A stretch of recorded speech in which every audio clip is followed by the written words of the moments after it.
ఇలా గుజ్జు తయారు చేసుకున్న తర్వాత ఇందులో కాస్త నిమ్మరసం కలుపుకోవాలండి. నిమ్మకాయ కత్తిరించుకొని ఇలా నిమ్మరసం కలుపుకోవాలి. లోపల గింజలు ఉంటాయి కదండీ! ఆ గింజలు కూడా సపరేట్ చేసేసి పిండుకుంటే సరిపోతుందనమాట.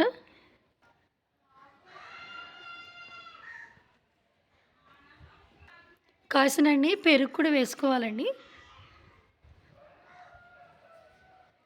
మనకు గులాబీ నూనె దొరకదు కాబట్టి గులాబీ రేకుల్ని ఇలా తుంచి అందులో కలుపుకోవాలండి. సరిపోతాయి అవి.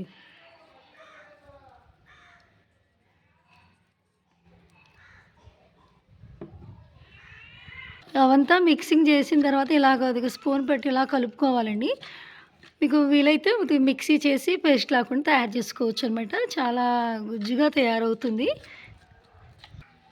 సమయానికి కరెంట్ లేదండి. మిక్సీలో వేసి కొద్దిగా పేస్ట్‌లా తయారు చేయడానికి ప్రజెంట్ ఇలా సరిపెట్టేద్దాము. ఇలా ఇలా చూసారా? ఇది దాన్ని కొద్దిగా మొఖానికి అప్లై చేసుకుంటారు. ఇదిగోండి మొఖానికి ఇలా అప్లై చేసుకుంటున్నారు మా వారు. ఫేస్ కనిపించాలి కదా వీడియోలో. ఓకే. ఇదిగోండి ఇలా ఫేస్ అంతా ఇలా అప్లై చేసుకోవాలన్నమాట.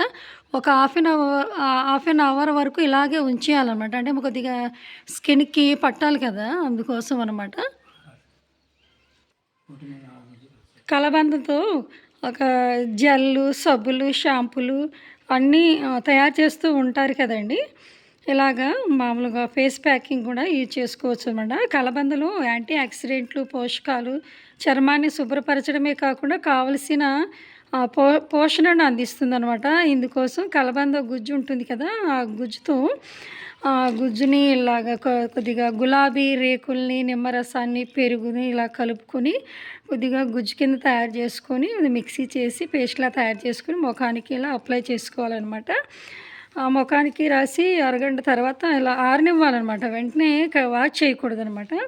ఇలా చేయడం వల్ల ఏమవుతుందంటే అది ఆరనిచ్చిన తర్వాత తర్వాత చల్లటి నీళ్ళతో కడిగేయాలండి. వేడి నీళ్ళతోనూ గోరువెచ్చని నీళ్ళతో కడగకూడదు. చల్లనీటితోనే కడుక్కోవాలి.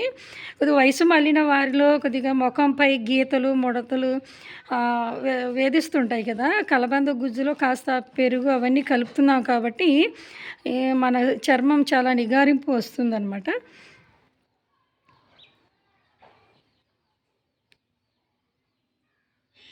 చూసారా ఎలా రాసుకుంటున్నారు మా వారు.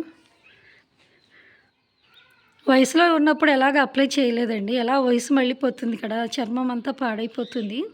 అందుకనే కొద్దిగా ఈ ఏజ్‌లో కొద్దిగా ఖాళీ ఉంటుంది కదా! అందుకే ముఖానికి కొద్దిగా అప్లై చేస్తే కొద్దిగా సౌందర్యవంతంగా తయారవుతారు కదా! కొద్దిగా చర్మం నిగారింపు వస్తుంది కదా అని ట్రై చేస్తున్నారు.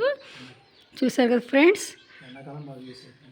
ఈ వీడియో కనుక మీకు నచ్చితే ఒక్క లైక్ కొట్టండి. కుదిరితే కామెంట్ చేయండి. వీలైతే సబ్స్క్రైబ్ చేయండి ఫ్రెండ్స్. మర్చిపోకండి పార్ట్ 1లో కలబందలో గుజ్జు ఎలా తయారన్నది మీకు చూపించాను. ఇది పార్ట్ 2 వీడియో అనమాట. అంటే కొద్దిగా లెంతీ వీడియో అవుతుంది.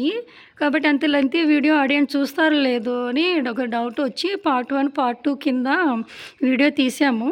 కొద్దిగా ఇబ్బంది అనుకోకుండా కొద్దిగా చూడండి. Okay friends. మర్చిపోకండి సబ్స్క్రైబ్ చేయడం మాత్రం మర్చిపోకండి సుమా. Bye friends.